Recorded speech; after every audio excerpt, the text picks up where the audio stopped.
Olá a todos! No vídeo de hoje vou apresentar brevemente algumas notícias dos assuntos do canal. A primeira delas é o GameBug, que é este console de mão baseado em FPGA, assim como o Analog Pocket. Ele aceita cartuchos de Game Boy, Game Boy Color e Game Boy Advance, assim como o Analog Pocket. A grande diferença entre os dois é que este projeto é aberto.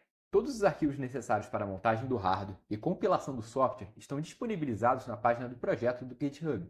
Vou colocar aqui algumas características listadas pelos desenvolvedores, mas não vou entrar em detalhes porque acredito que este assunto, apesar de recente, já foi bem explorado pela mídia na internet. Eu vou apenas destacar um ponto que acredito que não foi explorado, sobre o modelo de FPGA utilizado no projeto. O XC7A100T do projeto é o mesmo FPGA que possui a maior quantidade de ports no Mistex FPGA. Então, certamente quem possui uma core board da Chemetech com este modelo já está mais próximo de montar este projeto, obviamente feitas as adaptações necessárias. Mas o que eu gostaria de explorar é o impacto que um projeto como este causa na comunidade. Em primeiro lugar, acredito que já causa um impacto positivo por ser de código aberto. Outro impacto positivo é a questão do acesso. O mundo nunca esteve tão conectado quanto hoje. Nunca foi tão fácil e barato ter contato com pessoas distantes. Além disso, nunca tivemos acesso a tantas ferramentas de desenvolvimento, ferramentas gratuitas e de código aberto, onde uma pessoa com poucos recursos pode acessar. Além disso, o conhecimento nunca esteve tão acessível.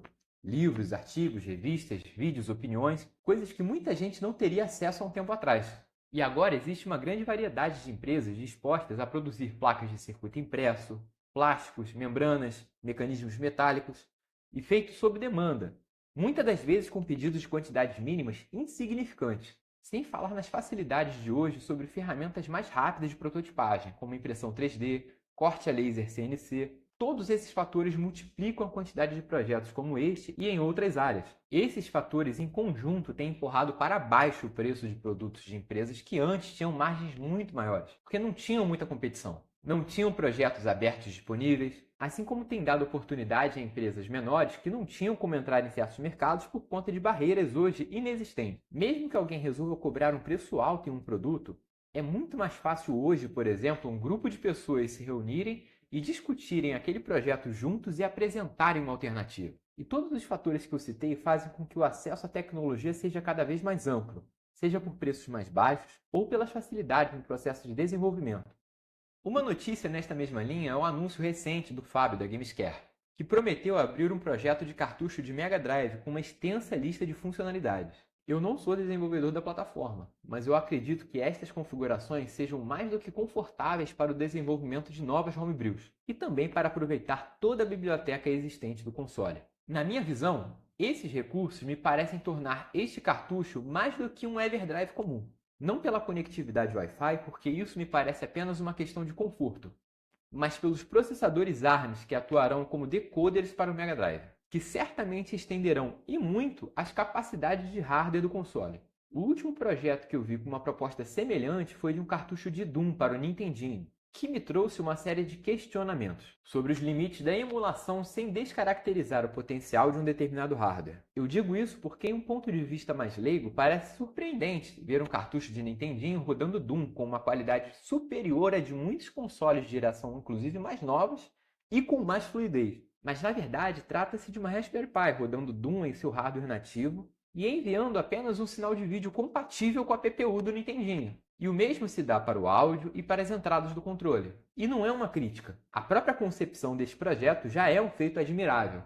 Mas rodar vídeo do YouTube, rodar Super Mario 64 não é uma capacidade que o hardware do Nintendinho possui. Nem se considerarmos o acréscimo de qualquer expansão licenciada pela Nintendo na época do Nintendinho. Então eu acredito que a ideia seja de aumentar as capacidades do hardware de maneira exclusiva.